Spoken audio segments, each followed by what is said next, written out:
Fala, pessoal. Beleza, professor Rocha de novo, trazendo a democratização do conhecimento aqui no canal Magel. Como é que vocês estão? Tranquilos? Hoje nós vamos discutir o Fundeb. Você sabe o que é Fundeb? Você sabe por que ele esteve nos Trend Tops das redes sociais na última semana, na semana do dia 21 de julho, aqui no Brasil? Então, se liga que depois da vinheta a gente vai falar sobre esse assunto.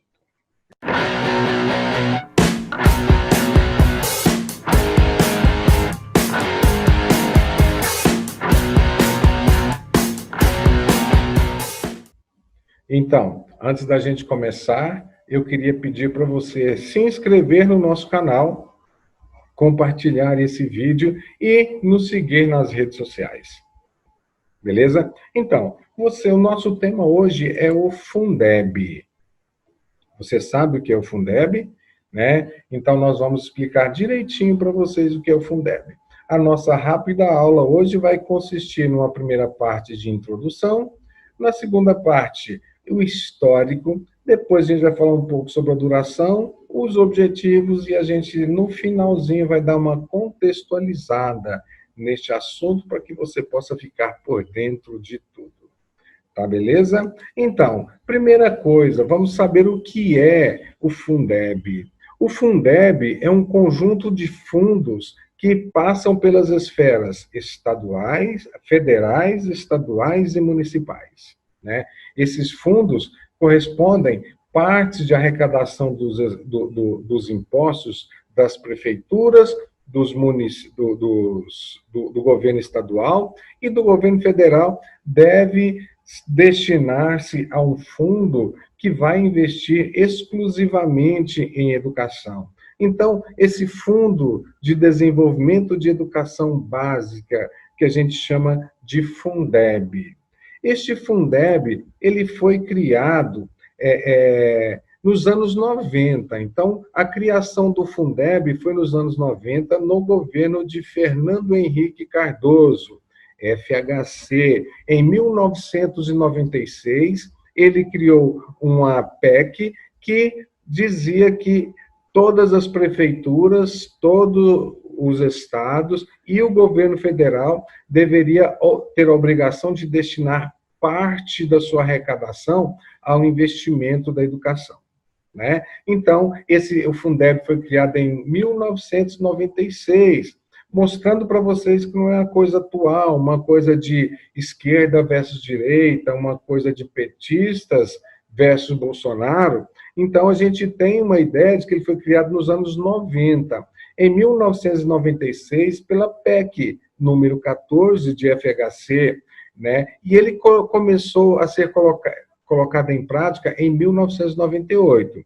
Ele foi criado em 96, mas com um tempo de existência. Esse tempo de existência era por 10 anos. Então, a PEC Fundeb foi criada em 96 por FHC, começou a ser implantada em 98 e acabou o tempo dela em 2006. Em 2006, a gente já tem outro presidente, Luiz Inácio Lula da Silva. O que o Lula fez? Ele renovou essa PEC, ele renovou essa obrigatoriedade, ele renovou este fundo, só que agora ele ampliou o tempo, ele ampliou para 14 anos. Por isso que o Fundeb, se você somar aí 2007 mais 14, o Fundeb está próximo do seu fim, ou estava, né? Próximo do seu fim. Daí a corrida no Congresso Nacional para prorrogar o Fundeb. Neste contexto aí, a gente vai ter que a duração inicial do Fundeb foi de 10 anos. E em segundo, nós tivemos uma duração de 14 anos. E agora, em terceiro, depois da votação do último dia 21 de julho, nós vamos ter aí ele foi prorrogado por tempo indeterminado. Tá? Então, a gente tem essas mudanças. Então, novamente falando, ele foi implantado pela Emenda Constitucional de número 14 de 1996. Ele está na Constituição, é uma emenda constitucional. né? E agora uma emenda constitucional com tempo indeterminado, fica mais difícil no futuro outros governos, outras ideologias que possam chegar no futuro, diminuir o investimento mínimo na educação. Então, a gente pode dizer que esse fundo ele tem vários objetivos. Entre eles, o objetivo, nós podemos dizer, o primeiro é garantir verba para pagamento de professores. Então, sempre que pagamento de professores de escolas públicas estiverem atrasado no seu estado, no seu município, é bom você questionar o seu governante, perguntando, e o Fundeb? Cadê o dinheiro do Fundeb? Onde foi investido o dinheiro, o recurso do Fundeb? Pois a primeira coisa que o Fundeb se preocupa é pagar docentes e os outros funcionários que fazem a escola, que fazem o sistema de educação funcionar. Então, como diretores, professores, diretores, vice-diretores, pedagogos, orientadoras. Então, o Fundeb tem esse objetivo principal. Segundo objetivo do Fundeb, pagar encargos sociais devidos pelo poder público, pagar encargos sociais, PASEP, no caso de governo, de educação pública, principalmente, né? Terceiro, investir na melhoria de professores. Nesse momento, por exemplo, as prefeituras, os governos estaduais deveriam, e até o governo federal, deveriam estar liberando muitas verbas, ou a verba do Fundeb deveria estar sendo usada para a preparação, por exemplo, de professores nesse momento da pandemia, né? Nós sabemos que tem escolas, principalmente essa é uma pontuação maior na escola pública, que até hoje, desde que começou a pandemia, não tem aula. Então, não tem uma plataforma, não tem uma plataforma digital, e não adianta também só a escola disponibilizar aula online, se essa aula online não chega no aluno, que não tem o celular com crédito para poder receber essa aula. Então, é uma série de problemas sociais aí. Também o Fundeb serve para a elaboração de planos de carreira, de cargos, salários e carreiras, para docentes e para a comunidade escolar como um todo. E, fechando aí, tem muito mais, a gente só está citando aqui os principais, é que o Fundeb, ele também serve para pagar outras despesas que fazem a educação funcionar, que são praticamente, assim, quase invisíveis do ponto de vista pedagógico, mas, por exemplo, a limpeza da sala de aula, que este ano, se a gente ainda voltar à aula presencial, vai ter que ser muito mais intensa, A limpeza da sala de aula, a conta de água, a conta de luz, todas as despesas, o papel higiênico do banheiro. Então, todas as despesas envolvidas no processo da educação, envolvidas no processo das escolas públicas, passa pelo Fundeb. Olha, o fundo ele tem o objetivo de diminuir a desigualdade existente. É uma desigualdade social, né, gente? Vocês, aqui no Canal Maziel, a gente tem tanto aluno de escola pública quanto aluno de escola privada. A diferença da escola pública para a escola privada é a infraestrutura, gente. A principal diferença é essa. Os professores das escolas públicas são tão preparados e conscientizados quanto os professores da escola privada. Eu diria que até mais, a maioria dos professores das escolas públicas tem mestrado, tem doutorado, alguns são aprovados. Hoje não estamos mais nisso, mas a grande parte do corpo docente da escola pública é aprovada através de concursos, algumas prefeituras lançam contratos especiais, que a lei permite isso, mas existe uma grande preparação. Então, o Fundeb ele é criado também para diminuir a diferença social entre os tipos de educação. Então, a gente tem essa situação aí, é uma política de fundo para diminuir a desigualdade entre escola pública e educação pública e escola privada e educação privada. Daí a importância desse Fundeb.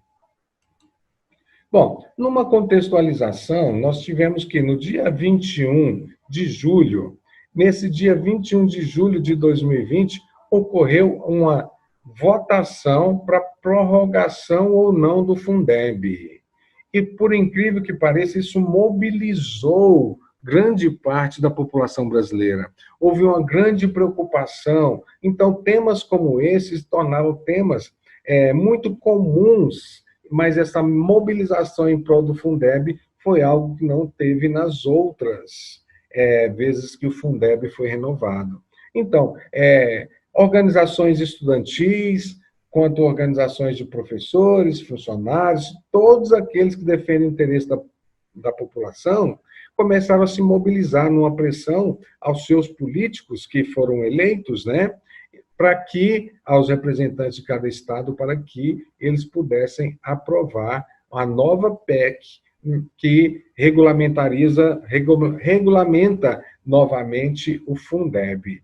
E foi isso que aconteceu. No dia 21, foi aprovada contra a vontade do governo. Eu não sei o que leva um governo a querer eliminar com este fundo, né? Não explicou muito bem o governo, mas contra a vontade do governo foi aprovada o novo Fundeb. E ele foi aprovado com algumas mudanças, né? Então, aí a gente vai ter algumas mudanças. E houve uma coisa quase inédita no Brasil, né? Dos 500 e tantos deputados que o Brasil tem, somente 6 votaram contra.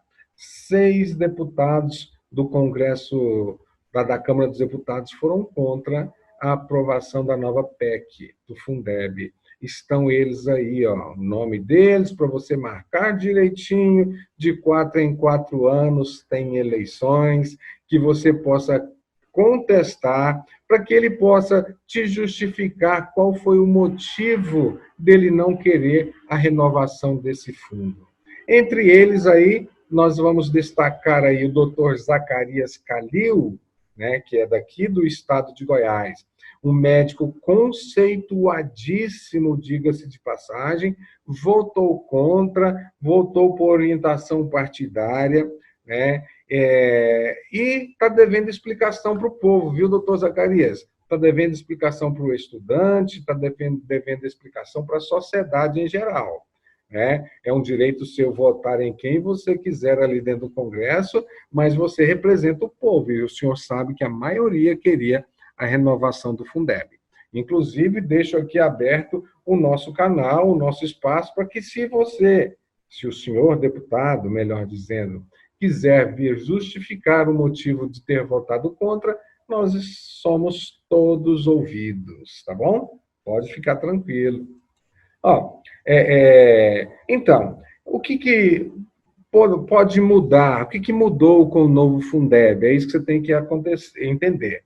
O fundo agora deixou de ser temporário e é permanente, justamente para que futuros governos, independentemente da corrente ideológica, direita, esquerda, centro, possam mexer nessa situação. Então, para dar mais segurança, porque essa foi a primeira vez que ele foi ameaçado, não houve orientação do governo para poder renovação, o governo até não queria renovação, então os parlamentares aprovaram e aprovaram agora que ele não tem tempo limitado. Né? Então, tem essas regras aí. Outra coisa, a PEC aumenta, além de não ter tempo limitado, ela aumentou a parte de contribuição do governo federal, que é a parte das esferas de poder que mais arrecada. Eu tenho 3 esferas de poder, a federal, a estadual e a municipal. Então, aumenta o percentual que o governo federal vai ter que repassar para cada um dos municípios, que o Fundeb. Então, e a maior parte dos recursos adicionais que o governo federal vai passar para os estados e para os municípios devem ser investidos exclusivamente na educação, viu, pessoal? Essa é a situação. Né? Então, quando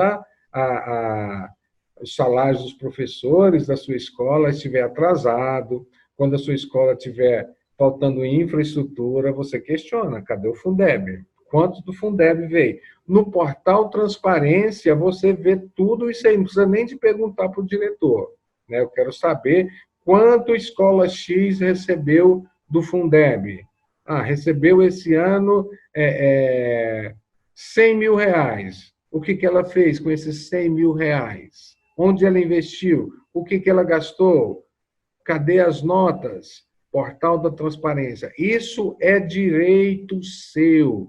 Direito à informação é um direito garantido pela Constituição. Você pode ir na sua escola que você deseja, perguntar o gasto, você pode consultar o portal da transparência, que eles são obrigados. Tem um prazo que não pode exceder a 30 dias, eles são obrigados a te fornecer toda documentação de arrecadação e gasto. Isto é cidadania, viu? E é direito seu perguntar, questionar o que estão fazendo com a verba que foi destinada a determinada situação.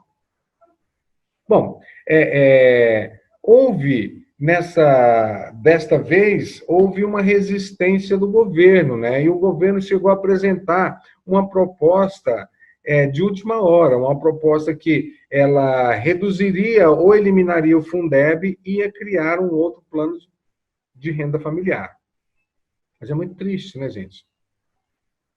Um país que tem falta verba para a educação, falta verba para comida, mas não falta verba para os grandes órgãos públicos. E olhe, não vem me criticar, é lulista, é esquerdopata. Não, eu estou falando de um Brasil. Não estou falando do governo Bolsonaro, estou falando de toda a história do Brasil. Sempre faltou verba para comida no Brasil e sempre faltou verba para educação, sempre faltou verba para saúde. E você só vê as propostas para resolver esse problema de 2 em 2 anos, quando tem eleições para municipais ou para as esferas estaduais e federais. Né? Ali todo mundo tem a solução para tudo na palma das mãos. Né? Aprenda a escolher melhor seus representantes, viu, gente? Bom, a proposta do governo não vingou, como vocês bem sabem, né? Porque seria tirar... nós queremos acabar com a fome. Acabar com a fome onde? Tirando da educação? Né? Cadê? Vamos tirar das grandes fortunas, vamos tirar dos bancos. Que tem um político no Brasil que diz: companheiros, nunca na história desse país o capital internacional lucrou tanto. Sim, gente, não é uma coisa de Lula ou Bolsonaro, não é uma coisa de esquerda ou direita. Os governos de toda a história do Brasil sempre preferiram investir no capital internacional. Tem mais hoje no Brasil, e sempre foi assim, não é característica de hoje, hoje tem mais verba, no momento de crise do Covid, tem mais verba para a grande empresa do que para a pequena empresa. Não é verdade? A pequena empresa que seu pai trabalha não está aí ameaçado de ficar desempregado ou já ficou desempregado porque a empresa não dá conta de pagar o salário? Cadê o Estado? Cadê a verba? Né? Não tem verba para pequena empresa, não tem verba de renda para o trabalhador, mas tem verba para o grande capital? Né? E preste atenção, antes de você vir me xingar aqui no comentário, estou fazendo uma crítica com relação a todos os governos do Brasil, viu, reiterzão cabeçudo? Né? Canal Magé não importa com hater, não, mas eu só falo você para não ter trabalho de ficar apagando seu xingamento aqui. Então, houve uma resistência do governo. E aí, o governo teve uma grande derrota, gente. A derrota foi muito grande, né? Nós vemos aí que somente 6 deputados votaram a favor do governo. E mesmo o governo fazendo aliança com o Centrão, né, o chamado Centrão, ali do Congresso Nacional, ele não conseguiu convencer os parlamentares a votarem com ele. Então, houve uma grande derrota do governo, provando mais uma vez que não passou e não passa de campanha eleitoral para qualquer um dizer que eu não vou governar com o Congresso Nacional. Não tem como, no sistema presidencialista que nós temos, uma situação de governo desse ignorando o Congresso Nacional. Né? Então, mostrando que não dá para governar só com pessoas ligadas ao governo, ligadas por questões ideológicas, viu, gente? Gente, política é isso. Política é a arte de negociar. Quando você vê o político preferido, não tem a política de estimação, mas se você, quando vê seu político preferido sentando numa mesa com os contrários, aí ele está praticando política. É o empresário sentando na mesa com o trabalhador, o latifundiário sentando na mesa com sem terra, porque a política é essa arte, é a arte de chegar a um bem comum, independentemente da corrente de pensamento ideológica de cada um. O governo que é eleito para governar uma cidade, um estado, um país, é obrigação dele governar para todos, e não só para o grupo que o elegeu. Tá? Então, aí nós temos, infelizmente, no Brasil, não temos visto isso nos últimos anos. Bom, e se você gostou desse vídeo, compartilhe o nosso vídeo. Nós estamos presentes em todas as redes sociais. Nós estamos no Instagram, nós estamos no Facebook, nós temos grupos de WhatsApp, nós temos grupos de Telegram, nós estamos no Twitter, né? Comente aqui embaixo o que você achou do vídeo, dê o seu like, isso ajuda bastante o nosso canal para a gente continuar fornecendo o conhecimento de forma bem democrática. E se não gostou, não dê o seu dislike, não. Tá bom? Mas faça comentário, seu comentário é importante, qualquer um que seja, para a gente. Beleza, pessoal? Então, professor Rocha, parando por aqui. Se você quer acrescentar alguma coisa, tá aí os nossos comentários abaixo e fiquem à vontade, o nosso canal é bastante democrático para isso. Valeu? Obrigado e até mais, Gel.